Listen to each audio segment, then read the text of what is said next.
welcome to my Glam Squad, your #1 source for all things beauty.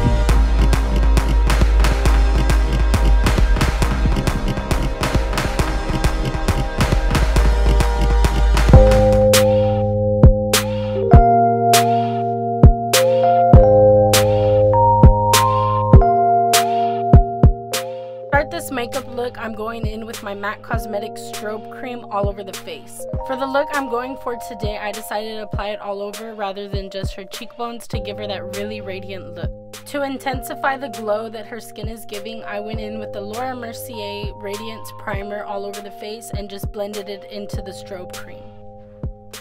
The foundation that I'm using on my model today is the Laura Mercier Candle Glow Foundation. I'm applying this from the center of the cheeks all the way to the outside of her face, blending it outwards, making sure that everything blends nice and evenly.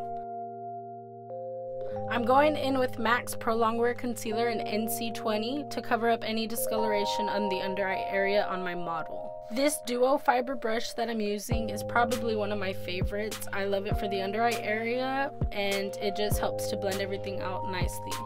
Whatever concealer I used for her under eye, I normally will take it and run it through the eye area just to use it as a base for eyeshadows and to color any veins she has.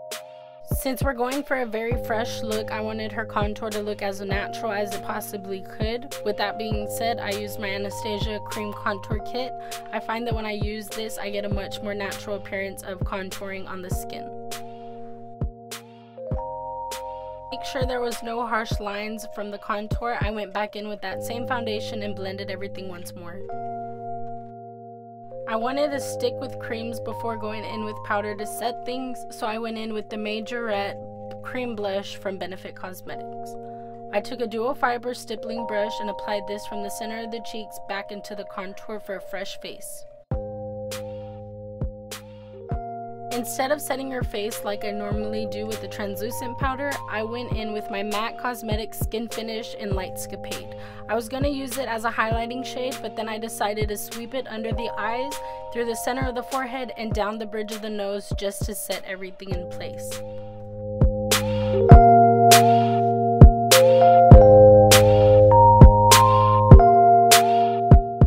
To blend the area between the contour, blush, and highlight, added the new MAC Cosmetics Fairy Whispers eyeshadow in Joy Toy along the cheekbones, through the center of the forehead, and back down on top of the lid.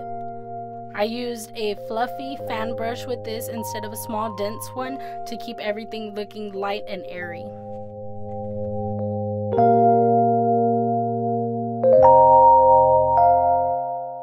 Moving on to the eyes, I started by setting the concealer with MAC Yogurt eyeshadow, continued by adding Dusty Rose through the crease and on top of the eyelid.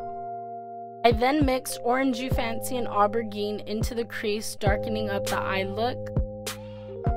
Once I started getting the color that I desired, I started to drag the eyeshadow upward and really blend towards the eyebrows. For the center of the lid, I mixed Coppering and Tan pigment from MAC, concentrating it mostly on the lid and then dragging upward to the center of the crease. Next, I had my model look upward as I applied that same Coppering and Tan mixture through her waterline and on the lower lash line. To blend the outside of the crease, I used Hot Chocolate from the Anastasia Self-Made palette. And for the lips, I used a Dusty Rose lipstick from the brand Kaylin Cosmetics. If you want, you could check out their website. They have so many different colors from this liquid lipstick. For lashes, we decided to go with the MAC 34 lash, but any kind of wispy lash would be perfect for this look. I'm using the e.l.f. liquid eyeliner to cover any lash glue that was left behind. And to complete the look, I used the MAC Giga Black Lash.